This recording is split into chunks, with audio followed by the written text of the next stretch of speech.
A brief disclaimer.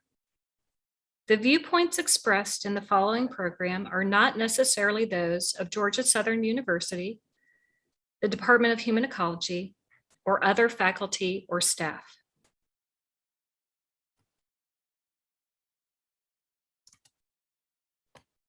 Welcome. Thank you everyone for joining today. We are so excited to have Ashley Callahan as our guest speaker, and I will introduce Ashley to everyone. But I want to take a brief moment to encourage you all to place your comments or questions in the chat, and we will have a Q&A session towards the end of the event. For those of you who are students listening in, there will be a brief attendance verification code that will be given to you towards the end of the event. So please stay tuned and listen in as we engage with our guest speaker. So let me introduce to you Ashley Callahan. She is an independent scholar and curator in Athens, Georgia. She is the author of the newly published Frankie Welch's Americana, Fashion, Scarves, and Politics. Callahan has an MA in History of American Decorative Arts and a BA in Art History. Callahan was a curator for the Georgia Museum of Art and has recently organized an exhibition of Frankie Welch's textile scarf designs and dresses on display at the University of Georgia's Hargrett Rare Book and Manuscript Library that will be through the beginning of July. So please welcome with me Ashley Callahan as she shares with us about her wonderful book. Welcome, Ashley. Thank you.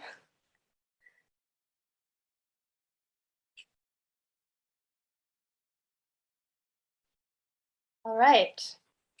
Well, thanks to Virginia for inviting me to this event, and thanks to everyone who's joining us this evening.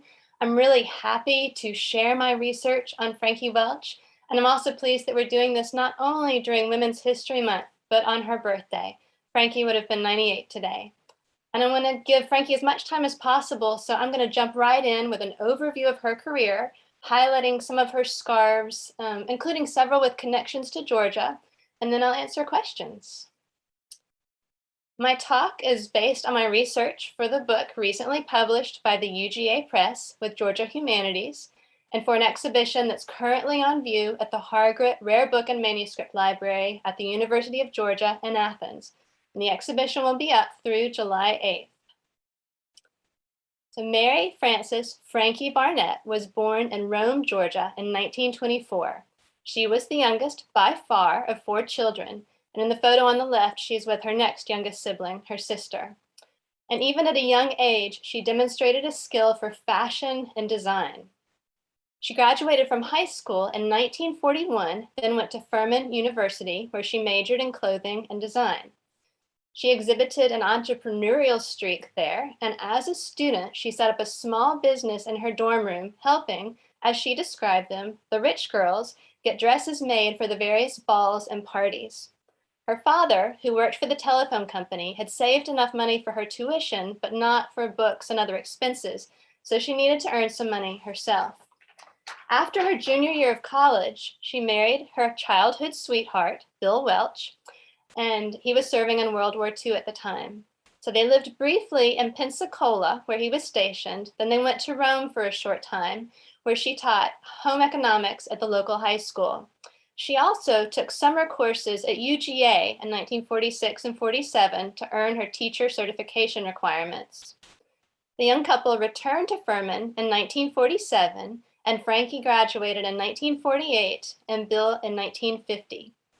They then moved to Madison, Wisconsin for Bill to pursue his master's degree in American history. And while they were there, Frankie both took and taught sewing classes. She also greatly admired the architect Frank Lloyd Wright, to the point that she knew when he went to the bank, so she would park her car at a nearby corner and sketch what he was wearing because she thought he dressed so perfectly for his image. In 1952, the family, which now included the first of 2 daughters, Peggy, moved to Alexandria, Virginia for Bill Welch to work with the federal government. And Frankie soon started teaching various classes and seminars on fashion and sewing and home economics. And she often focused on how to create a coordinated wardrobe. She also did private consulting, and she was very confidential about her work, not revealing the names of her clients. So doing these seminars and classes and private consulting, all of that helped her to develop an impressive network of prominent women in the DC area. And when she began her career, most of those women were the wives of politicians and diplomats and government leaders rather than elected or appointed officials themselves. And that evolved somewhat during the course of her career. Regardless, these women were often in the media spotlight, so their fashion choices were important. And Frankie helped them with all aspects of their appearance, even advising women on the best way to hold a purse when being photographed. Soon, she realized that traveling to multiple destinations to put together a wardrobe was incompatible with her young family's schedule. So in 1963, she opened her own shop where all of the elements of a wardrobe could be provided in one place. She and her husband purchased a historic building known as Duval House, and that's on the left. And this is in Old Town Alexandria, which was not quite yet the popular tourist destination that it is now. So she was part of reviving that area of town. And for the first years, the family lived on the upper floors while she had the shop on the lower floors. She called the shop Frankie Welch of Virginia, and it was immediately successful. And it became not only a place to shop, but also an important social hub. Frankie maintained a busy schedule of activities there with trunk shows and book signings, so it really was a place to be. She sold clothes primarily by American designers in a middle price range, including Oscar de la Renta, Jeffrey Bean, Adele Simpson, Vera Maxwell, and Molly Parnis. She also sold some of her own designs, especially this dress, which she called the Frankie. It's a fairly simple design, loosely based on a kimono and on Claire McCardle's popover dress. And initially, she created it as a teaching tool, so she could tie and show students different waistlines. She could tie a high empire waist or a natural waist. She could crisscross it for different effects. And the fact that it could be tied different ways was one of the appealing qualities when she started marketing it through her store. It could also be made in different fabrics and with different trims. One reporter noted that this was the dress that had been to more White House dinners than any other, and that women wearing Frankies didn't mind running into other women at the same parties wearing Frankies because each one looks so different. It's a one-size-fits-all design, but because the different fabrics draped differently and because you can tie it different ways and it would be on different figures, they all looked different. One of the women who frequented the shop was Virginia Rusk, whose husband was the Secretary of State, Dean Rusk, and he, of course, was also from Georgia. And on one visit, Virginia told Frankie that the State Department and White House needed a new something that they could give as gifts. And Virginia said that it should be something truly American. So Frankie, aware of the current vogue for signature scarves, and those are just scarves where the designer's name featured prominently, decided to make her own signature scarf using the image of the Cherokee alphabet. And this was in 1967. She had seen the alphabet, which actually is a syllabary rather than an alphabet. So those characters represent syllables rather than phonemes. And she had seen this described as an alphabet in an old book of her father's on the history of Rome and Floyd County during a visit to her hometown. And she considered the Cherokee alphabet to be truly American and to represent her home state and the home state of Dean Rusk. And according to oral history, she also believed that she was part Cherokee. So this, for her, honored her ancestors as well. Current genealogical research does not support this familial Cherokee connection, but that is what she was told and what she believed and what the media enjoyed reporting. The Cherokee alphabet scarf was really well received, and the State Department and White House did use it as gifts, which is a pretty impressive debut for a scarf designer. And even with this first scarf, she recognized the possibilities and the importance of making the scarf's introduction into an event. She knew that this would get media attention for the scarf design and for her, and it would make the women who receive the scarves feel special and then feel that the scarves were special. So to introduce the Cherokee alphabet, she had a big fashion show in Alexandria. The mayor was there to welcome people, and it was modeled by many prominent women in the DC area, one of whom was the wife of the House Minority Leader and her good friend, Betty Ford. Also, the fashion designer Norma Norell used yardage of the scarf material to make the outfit that you see on the right. So that's a pretty important acknowledgement from the American fashion industry. This scarf remained her bestseller throughout her career, and she had it reprinted more than 40 times in a variety of colorways and on different fabrics. She also used the design on ties and on tote bags, and she used yardage of it to make outfits like these pantsuits.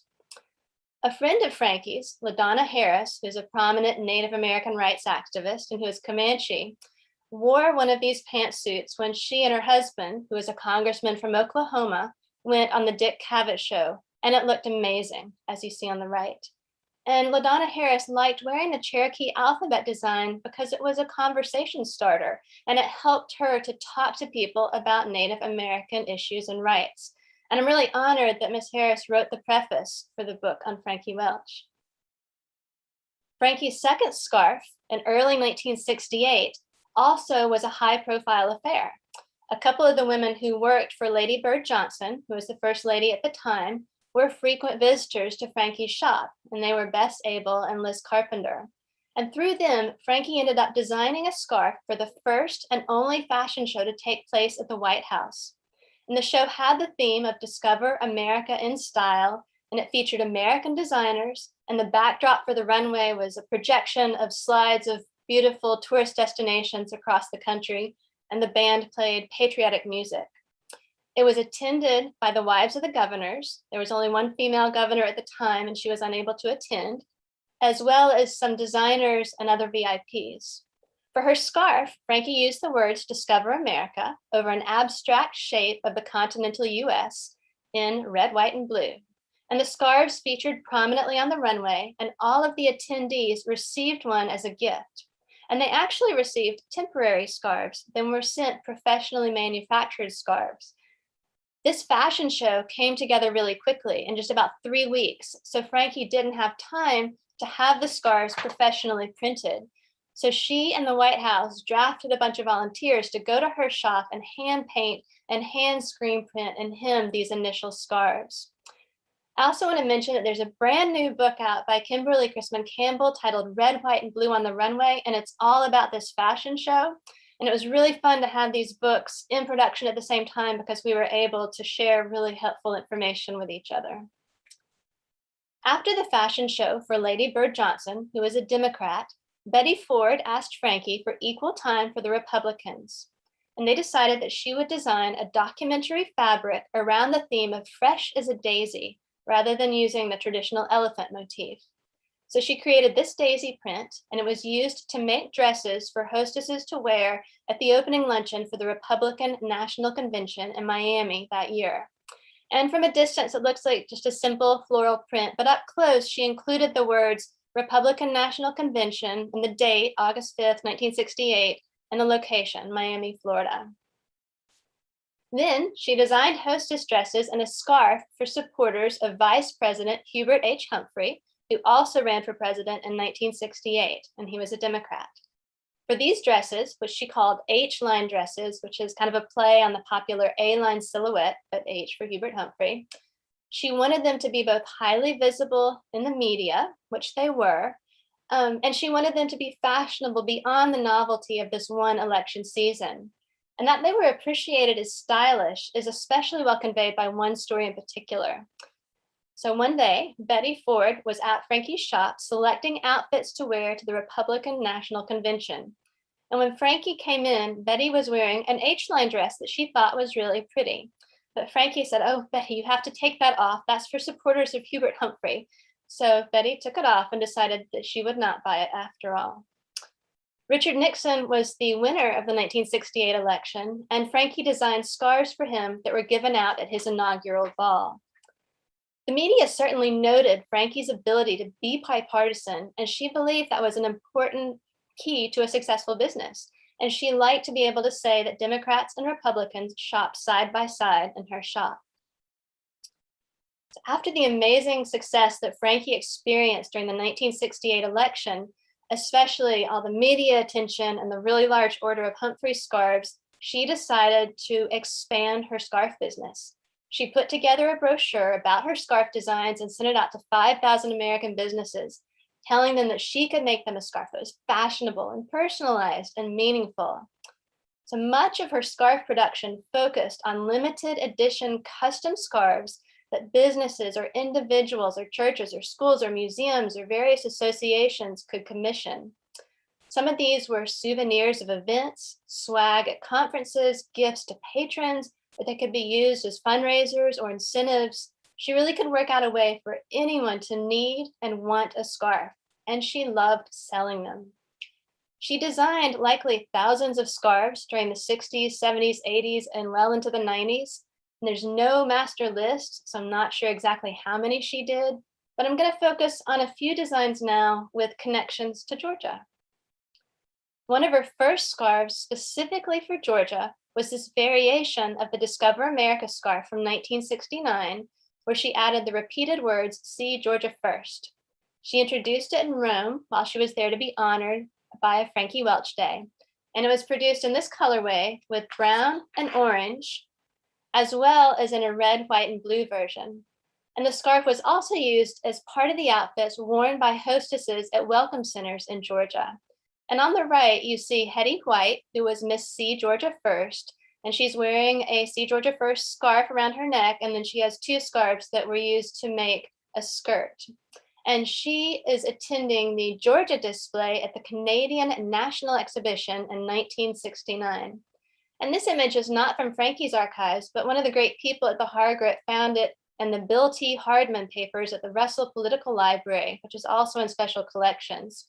So I should acknowledge that all the images I'm showing this evening are either from the Hargrett's collection, from the Rome Area History Center, or from Frankie's family. So Frankie designed this scarf for the National City Bank of Rome in 1970. And a newspaper article at the time read, quote, "Patrons of the National City Bank of Rome are in for a treat this coming week when premium gifts for opening or adding a savings account in the amount of $100 will be scarves designed by former Roman Frankie Welch," end quote. And the bank found it so popular that they commissioned a second scarf in 1978. And this collection of materials shows how her scarves were often presented. So the scarf would be folded and enclosed in a custom Frankie Welch envelope, that's what's in the upper left, often with a flyer that showed you different ways to use or tie your scarf, sometimes with information about Frankie and her career. And then this one had a special brochure included that talks about the historic sites that are depicted on the scarf. Also in 1970, Frankie introduced her 50 State Flowers scarf, and it debuted on May Day at the Washington National Cathedral during the annual Flower Mart for the Garden Clubs of America. And again, it received national media attention. For this one, she took inspiration from the White House china that Lady Bird Johnson ordered from Tiffany's. And the dessert plates, you can see an example on the right, had the state flowers hand painted along the border. So in Frankie's scarf, she put most of the state flowers clustered in bundles around the outside, but she selected one to go alone in the center, Georgia's state flower, the Cherokee rose. And again, she used yardage of this scarf to make a garment. And so the professional photograph is on the right, and as you see it in the gallery on the left. She also used yardage of this design to make a dress for Betty Ford that she wore when she first stepped out of her Alexandria home to greet reporters after Nixon announced his impending resignation. So this is what she wore when she learned that she would soon be First Lady. And it's kind of a brilliant choice. It's by an American designer, which is important for First Ladies. It had a White House connection through the china, and it represented all 50 states. Betty Ford wore a lot of Frankie's scarves and garments from Frankie's shop while she was in the White House, which was from 1974 to 77. And her presence there really heightened Frankie's national reputation because Frankie at that time was often described as the fashion advisor to the First Lady. She also designed a custom scarf with Betty Ford. And it features polka dots, which Betty liked, petunias, which were her favorite flower, her signature, along with Frankie's name, of course, and colors that matched Betty's favorite turtleneck shirts. And they had a press conference at the White House to introduce it. And when Betty Ford was asked to donate something to the Smithsonian's First Ladies collection, she of course didn't have a fancy inaugural dress, so she selected her favorite dress by Frankie, which you see on the right. And she only agreed to donate it to the Smithsonian after Frankie agreed to make her a copy of it. Frankie, first and foremost with her designs, wanted to be fashionable. So you can trace the history of scarf fashion during these decades through her scarves. Her earliest ones were primarily large squares in silk or cotton. And as we get into the early 70s, she moved to the smaller size and introduced her distinctive 8x8-inch module designs. And that was an inspiration from Frank Lloyd Wright. She said, "I work on the module like Frank Lloyd Wright." She usually made scarves of 1x4 modules, like you see in the center, though she occasionally made ones that were 3x3 modules or 4x4, and she printed yardage to make Frankie's.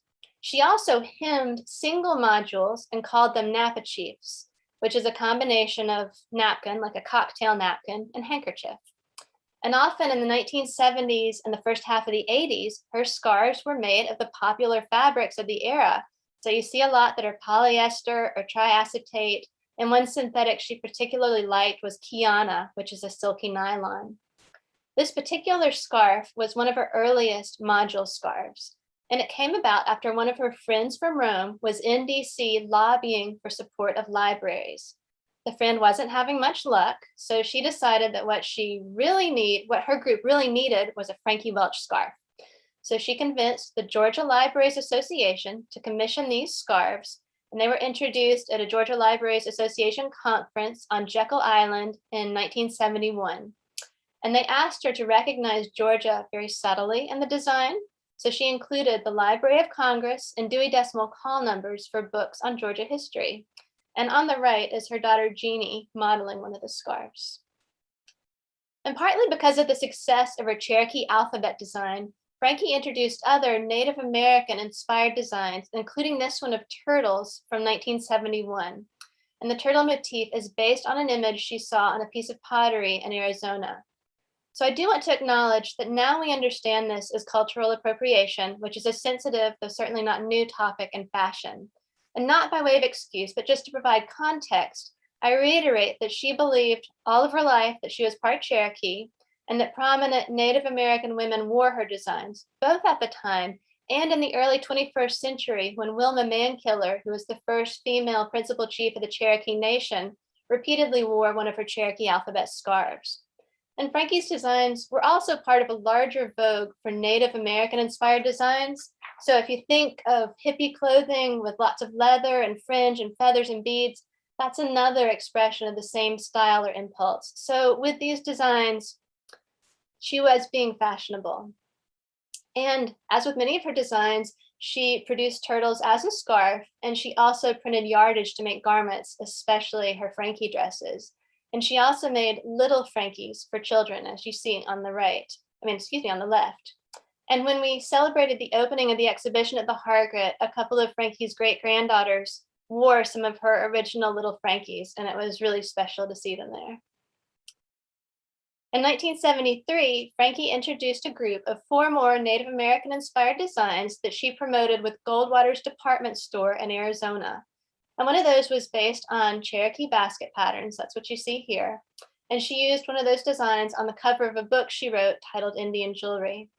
And these Native American inspired designs also fit into the theme of Americana for Frankie and her peers.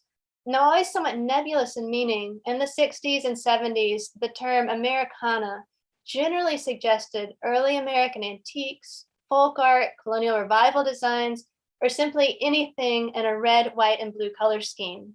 In fashion, it could mean inspiration from the military, the trappers of the frontier era, Native Americans, or iconic pastimes like baseball, as well as the use of fabrics associated with the Old West, such as denim and calico and gingham. And the term typically indicated patriotism and nostalgia. And while the term Americana encompassed nearly all of her scarves, even the ones related to politics and branding, because that's all a celebration of American life and culture, it was most closely linked with her Native American influenced designs and her creations for the US bicentennial. She designed numerous scarves for the 200th anniversary of the United States in 1976, including this one celebrating the original 13 states. And the design was based on a souvenir button from George Washington's inauguration that she had seen probably at the Smithsonian. And there's an example in the lower right. Most of her bicentennial scarves were officially part of the American Revolution Bicentennial Administration, which is a group created by Congress in 1973 and that helped sort of promote and coordinate a lot of these bicentennial celebrations. And some of her other designs that were promoted through the ARBA included 5 that celebrated presidents and were based on historic textiles. So with these, she was looking to historic Americana to create her contemporary Americana. And her bicentennial scarves were really popular, and she produced a lot of them and they sold well, which she enjoyed. She also enjoyed their celebration of American history and of American presidents. So I've already talked about her connections to the Johnson White House and the Ford White House, but Frankie was a Georgia girl, so of course she had connections to the Carter White House. And her link to the Carters predated their time in Washington. She designed this scarf for them in 1973 while Jimmy Carter was governor of Georgia. Rosalind, so the story goes, had initially asked for a quilt-themed scarf, but so had the First Lady of Virginia, Catherine Godwin, a little bit earlier. So Mrs. Godwin got the quilt scarf, and the Carters ended up with this amazing peanut design. It's supposed to be like looking down into a basket of peanuts. And they used these scarves as gifts at the governor's mansion in Atlanta. And the first scarves were printed on silk. Then, because it was so popular, they had a second run printed on cotton. Frankie also printed some yardage to use to make a Frankie.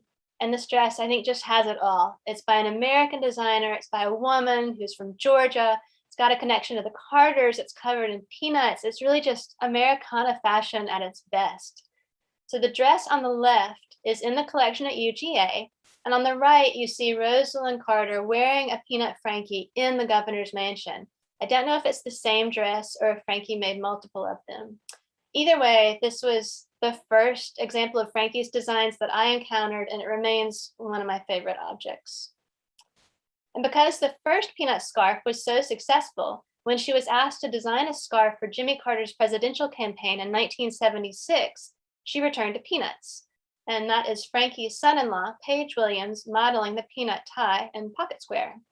And Frankie continued creating political designs throughout her career, including numerous ones for presidential inaugurations. This scarf, probably from 1978, obviously is of DC, but what connects it to Georgia is the perspective. So as the story goes, this depicts the view from Max Cleland's office in the Veterans Administration building. So Max Cleland, of course, is from Georgia. And just to double check that, I went on Google and put myself at the VA building and looked at the street view, and this is still pretty much what you see today. Frankie's husband, who died in 1975, spent much of his career directing the Veterans Administration Congressional Liaison Service, and she was good friends with Max Cleland, so she had many connections to the VA building. And this is one of the scarves that she produced on a larger scale and sold in her shop and through select department stores. She also adapted this design to other scarves and totes for specific clients. So if you were in town for a conference and you were staying at a particular hotel, she might be able to add in that hotel, or she could put text around the border that made it specific to whatever event her client was involved with. This scarf is for the Garden Club of Georgia. It's from 1978, and it celebrated their 50th anniversary. And sometimes with these scarves, the client is credited as helping with the design. So that was the case with this scarf, and Mrs. Clark Duncan of Buena Vista was said to have helped design it, and then it was used as a fundraiser for the Garden Club, and they sold them for $10 each. The level of involvement probably varied from project to project when there was a co-credit on the design, but often it meant that the client might provide Frankie with ideas of what was important to the client, copies of various logos or images that were associated with the client, favorite colors or symbols. And then Frankie would do the preliminary designs, and then she would hire artists to prepare the designs to be transferred to screen prints. So with this scarf, the garden design comes from the boxwood at the Founders Memorial Garden at UGA. It's still in that same pattern. And the border comes from architectural details of a local house in Athens. So Mrs. Duncan probably helped with suggesting those source ideas. This is a scarf for the University of Georgia President's Club from 1982, and that's a patrons group for the university of which she was a charter member. And its design is based on architectural details from the ceiling of the university's mid-19th century president's house. And Frankie sometimes joked that this was her most expensive scarf because it cost $10,000, and that was the membership level for the President's Club at the time to get one. As you see on the right, she also designed tote bags, and now we kind of take those for granted because they're everywhere, but Frankie was at the front end of the Vogue for branded tote bags, so it was new when she was doing it. And I've primarily focused on scarves, but she did a lot of totes and ties and umbrellas, and occasionally even did tiles, paperweights, aprons, and a few t-shirts. So she really was an eager and successful entrepreneur. When she did this scarf in 1982, she also donated a large collection of her scarves and papers to the University of Georgia. And this donation was, I believe, the first such donation that she made. And she went on to donate large collections of her scarves and related papers to many other colleges and universities, especially ones with strong home ec or family and consumer science programs. She supported education throughout her career and life, and she recognized the educational value of her career to students. Also, putting her work in these collections has helped preserve her memory and the memory of her career. And it's a large part of why I did the exhibition and publication, because I had access to these materials that she placed at UGA. Now I'm working with her daughters to get work of hers into museum collections where it can be appreciated not for its educational value as much, but for its design and for her contributions to American fashion. And separate from these efforts, the Costume Institute at the Met just put a Cherokee alphabet Frankie on display, which is really exciting and amazing timing. So in the mid-'80s, she returned to mostly large square silk scarves, and she also did a lot of cotton bandanas. So the scarf on the left celebrates the 30th anniversary of the class of 1960 at the US Naval Academy in Annapolis. And the bandana on the right is for the bank BB&T. So Frankie's shop in Alexandria closed in 1990, and she stopped designing scarves around 1999. She was beginning to experience the early signs of dementia, so she retired to Charlottesville, Virginia, near one of her daughters in 2001, and she died last September. Frankie Welch occupies an interesting place in American history. Some people remember her vividly, and for them, everyone knew who Frankie was. But for a lot of people now, especially younger people, she's a new name. But as a female entrepreneur and a Southern designer, she was really remarkable. She created and followed her own career path to great financial success and media acclaim and fashion success. Her scarves provide a material history of our country, at least for her circle, during the last several decades of the 20th century, and they're great examples of American fashion. And I've just shared a few today, but each one of the hundreds, if not thousands, of her scarves is a little window into American history and culture. Each one tells a story. And learning about Frankie Welch and enjoying her designs is a nice way to celebrate Women's History Month and honor her on her birthday. So I thank you for being here and happy to answer questions now. So I'm going to switch to the technology. Let's see. I'm going to try. Thank you so much. That was a wonderful presentation. And actually, I got some new tidbits tonight. So I'm really happy that you shared all of your wealth of knowledge and information. And we had some actually great questions come through the chat. So I want to get to those. So the first one is, what type of fabric were the scarves? Did they vary? And I know you have some scarves there. Maybe you can talk about some of the different materials that some of those are made out of.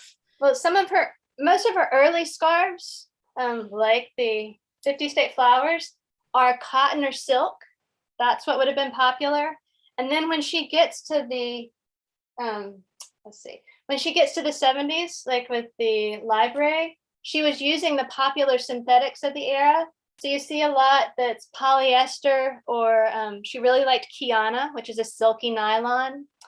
And then once we get to the mid 80s, she goes back again to mostly silk and then the cotton bandanas. So it evolves. She made these for a long time, so it evolves over time, but it was always fashionable. She was very aware of what was fashionable. That's fantastic. I love your scarf, by the way. I have mine and I see yours, so that's exciting. And I have another question. And how did she design them? Were they painted or woven with the designs? Can you explain that a little bit more? Yeah. So she liked to sit down with her markers. So she was drawing them with markers on whatever paper she had handy. And she would often, if she had a potential client near her, like on the plane or at the hairdresser, she'd use a napkin, whatever was handy, but usually with markers. And then these are all screen printed. So after she did the preliminary design, she would hire an artist to do the final rendering so that it could be transferred to the screen printing process. So no weaving involved. It's all flat designs. Perfect. And I had another really interesting question. What influenced you to choose Frankie Welch to do your research on? Well, I'm also from Northwest Georgia, so I'm happy to promote someone from that area. But I have a background in American decorative arts. I've done a lot of research on 20th century topics, on topics that involve women and textiles. And when I can promote topics from Georgia, I'm really happy to. I want to tell the stories of my home state. So as soon as I came to Athens, I was about 2000, people started showing me Frankie's materials that were around campus because they knew I did textiles and I did decorative arts and modern design. So I've been thinking about her for a long time. I did an article in 2010 for Ornament Magazine, given a couple of talks, and then a few years ago decided that it was time, and the Hargrett was willing to work with me to do this exhibition and to really highlight their collection. And Frankie's family's been wonderful. They've shared so much information and so many scarves with me. And I was able to work out to do the book too at the same time, which was really wonderful. And it's a fantastic read for our audience. So please try to get your hand on that. That's really fantastic. And get up to Athens, Georgia to see the work as it's still exhibited into the summer. So that's really exciting. The next question I have is, it's actually not a question. It's actually a really great comment. And you can maybe, follow up with this thought, but someone mentioned the ability to run a bipartisan business is really interesting, especially from the vantage point of these, especially partisan times. So any thoughts on that comment? No, she was very proud to be able to say that the Republicans and Democrats shopped side by side in her shop. And I think that's a remarkable part of her career. And she was in DC, so she really had to be diplomatic to have a successful business. And she was great at it. So. Yes, she was very savvy for sure. And then I have another question. Did she happen to ever patent a signature such as the Frankie? I don't know that she patented anything, but she copyrighted a lot of her designs. Okay. So they do show up in the copyright books. Okay, wonderful. And I know you briefly, I think, talked about this. Oh, I'm sorry. I'm skipping ahead from another question. Did Frankie ever design anything for men? This is a good question. Well, scarves are equal opportunity. So, and there were a lot of slides of people modeling scarves, and it's mostly family, but there's some on men. And they could also be used as pocket squares, especially the Napa Chiefs make really good pocket squares. You just fold them up and put them in. So those are certainly something that men could wear easily. I think they also did a lot of ties. Ties. I was going to say neckties. I think is one of the. And some of those neckties were ones that were out of yardage of the scarf material, and then some she just did other, like regular men's neckties with repeated logos. Yeah, that's fantastic. That's wonderful. And I know you mentioned this before, but some of our viewers hopped on at different times in our session. So one said, did she ever design scarves or dresses for children? Which I know you showed a brief image of that, but did she really get into children's wear a whole lot? I mean, I know she kind of dabbled in menswear and, so how did that go? She mostly did women's wear, but she did, in the early 70s, she had the little Frankies. And those were actually, her Frankies, including the little Frankies, were marketed nationally in 71. It's like Rich's department store in Atlanta was the first one to carry those Frankies. And so there are slides that survive showing the children's department with racks of little Frankies. But That's those are fantastic. about the only things she did for children. Yeah, because then mom and daughter could dress alike. Yes. It's great. It's good. And roughly, do you know how much these scarves or dresses sold for? Like the one example of the Garden Club scarf that sold for $10. So a lot of those synthetic scarves of the module version would sell for about that range.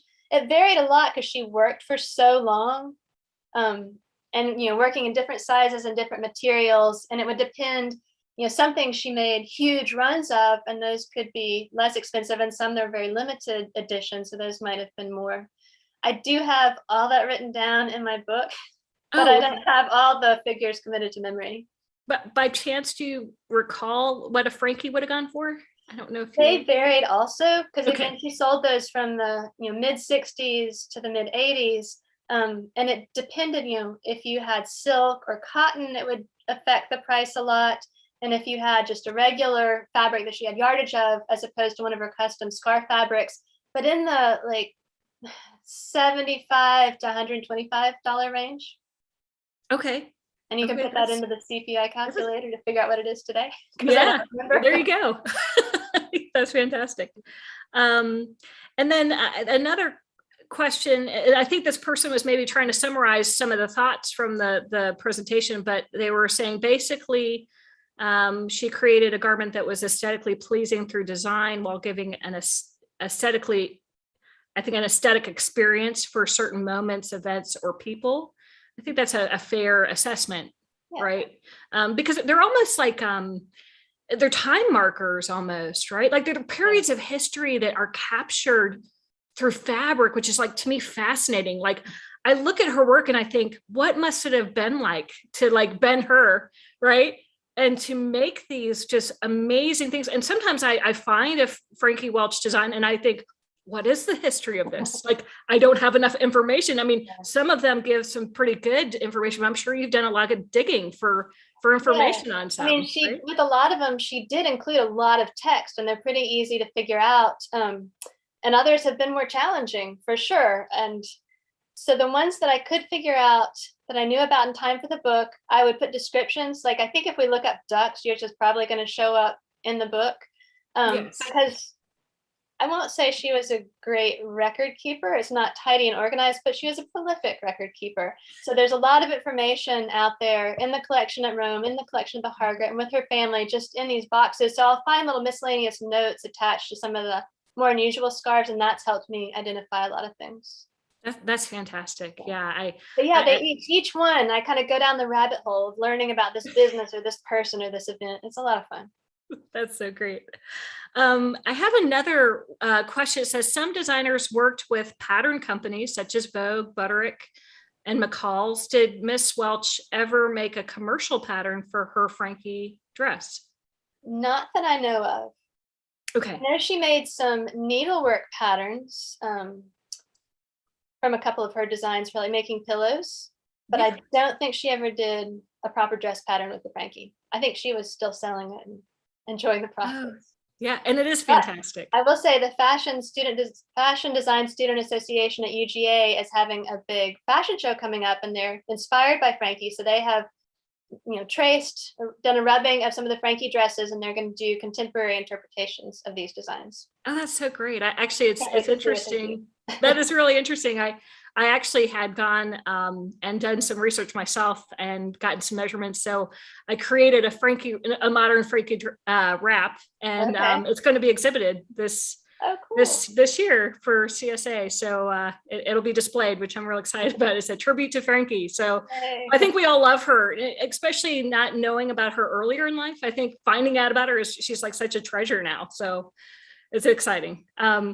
So let me just move forward because we only have a little bit of time left. I want to make sure to get through these questions. Another question is, are any of her original scarves available for purchase today? I'll start with that one.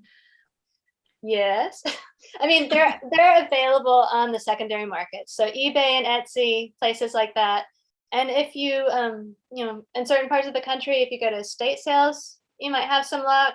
Sometimes at antique shops, I found a couple that way, and I know people have found them at thrift shops as well.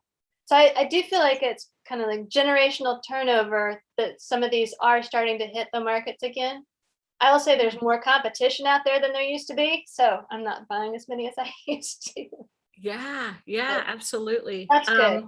So one good story I'll share. Yeah. So I have an article on Frankie in the current issue of Magazine Antiques. And so the editor was contacted me and he said the fact checker had a few questions for me. And by the way, when she finished reading my article, she went and bought a Frankie scarf. So that makes me really happy that people want to buy the scarves and wear the scarves. Yeah, that's And you got to great. find the right scarf for you. So. Yeah, it's a whole movement. So that's great. Let's see. I have the second part of that question is, did they usually remain in the family of the clients she made them for? And I'm not sure if you would know the I answer mean, to some that. do, and it just kind of depends on how it's handled. I Yeah, gave a talk in Atlanta a couple of weeks ago, and several of the women had scarves that their moms had left them or given them, which was really nice. that is But it's fantastic good to when see it's them being family. appreciated. Yes, I agree. Let's see. Someone wrote the scarves, especially, are commemorative, much like the calendar tea towels used to be. I think that's an interesting analogy. I just Yeah. thought I'd throw that out there. I think that's a fascinating take. Well, and like I think people who do the calendar tea towels often did, like Tamis Keefe did those, and she did handkerchiefs as well. So Frankie's certainly kind of following Tamis Keefe and Vera and doing these scarves. What she did that was different was really kind of embracing business and you know and Yeah, making she was actually very, to me, unique in that she could design and be a merchandiser, have her own business. I mean, entrepreneur, has her own shop. I mean, she's like, she had it all go, every part. And honestly, I kind of think, how did she do all that? Because that's a lot, right? And I know you mentioned she had her daughters that helped, right? So that was good. But yeah, I think at some point, didn't she just kind of stick mainly to design, and her daughter maybe did more of the with the shop, helping there? I mean, Jeannie handled the shop for a long time in Alexandria and when they had a shop in DC. But Frankie was always an essential part of the shop. I think a lot of the attraction of going to the shop was Frankie herself, because she was really charismatic and I think probably just fun to be around. We have lots of videos that have survived of her giving talks, and she's great. She's charming. Yeah. I And mean, then I was talking with one of her daughters, and she said, I think a lot of people just ordered Frankie's scarves so that she would come to the events, which I thought was probably true and great. oh, we have another question. Did she accept all clients, or just mainly like upper echelon kind of? I'm kind of ad-libbing there, but I think she would accept anyone who would pay. yeah, I noticed that she had a variety of work, right? Mm-hmm. And it wasn't just political. She did business, but she did things. I think Lots of universities. I think I also saw something for someone's wedding. Like it was. She did lots for weddings. Yeah, that was a thing too. You can fantastic. get the little weddings, and she did a beautiful one for one of her daughters for a wedding. And the border is kind of the pattern on her flatware, and the central design is her china. I mean, how wonderful would it have been to like have your mom create all these amazing things? I mean, that's fantastic. Let's see. Also, I have another, it says random, I guess, comment. It says their grandmother was one of the first AA women to work at Richards in Atlanta. Okay. Richards. Yeah. So I think that's all of the chat comments. Is there anything else that maybe you want to share as just a key takeaway before I share our attendance verification code for those who are participating for extra credit? I'm going to show you a couple more scarves. This is the Betty Ford scarf, so you can get an idea of the scale. Yeah, it's beautiful. And that one, even is for the First Lady, but it's made out of a synthetic because that was the popular fabric of the time. Here's one of the little bicentennial Napa Chiefs. So yeah, so great. And then peanuts. This is what I wore when I got to go meet Frankie in person. I wore the Georgia peanuts. That is fantastic. I know, and the colors are so vibrant in those materials. And I think she was very aware of which colors printed best on which fabrics, and Yeah, And so yeah. most of them are limited number of colors because for each additional color, it would be an additional fee because you'd have to pay for another screen. Yes, that's true. So it would be more expensive than more the Yeah. colors. Very good point. Well, I want to say thank you so much. And for all the audience members, thank you so much for attending with us tonight. I feel like I learned so much, and I hope you did as well. And that you all get a chance to, go out and buy Frankie Welch's Americana, the book, that's just come out this year. See the exhibit up in UGA. And for my students who are still itching to find out the one word attendance verification code word, it's Athens. It's the city. Yep, the city where Ashley Callahan is at. So we just want to say thank you so much, Ashley. This has just been such a joy and pleasure. Thank you. We look forward to tagging up and following you. Is there a way that we can either support you or kind of keep in touch going forward, or what can we do to keep this movement going? Read the book and tell people about it. It'll make a great Mother's Day gift. Yes. Are there any social accounts that you have, or? I do have Instagram. It's Ashley____Callahan. And I've been doing a scarf a day for Women's History Month. So wow, that's fantastic. It's been fun. I want to see that. So that's great. I'm so glad that you shared all of this wonderful information. And we hope that we can maybe have you back sometime if you're not. If y'all want to come for a tour, I'd be glad to give you one. Or if anybody wants to bring a group up, I'm happy to give tours. That sounds great. Well, thank you again. Thank you again. And everybody, I hope you have a wonderful night. Thanks so much for joining. And everybody take care. I'm going to have Julie sign us